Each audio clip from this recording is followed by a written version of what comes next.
الغابة مكان فيه الكثير من الأشجار والنباتات والأعشاب.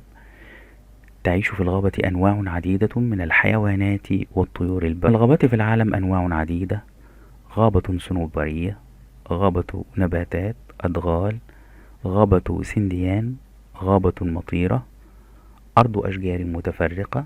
من مخلوقات الغابة أنواع عديدة، بعضها يعيش في الأشجار، بعضها يعيش بين النباتات، بعضها يعيش على الأرض، وبعضها يعيش تحت الأرض. هذه أرض الغابة الواسعة، تجد فيها الخلد وخلية النمل والخنفس والفطر والفأر.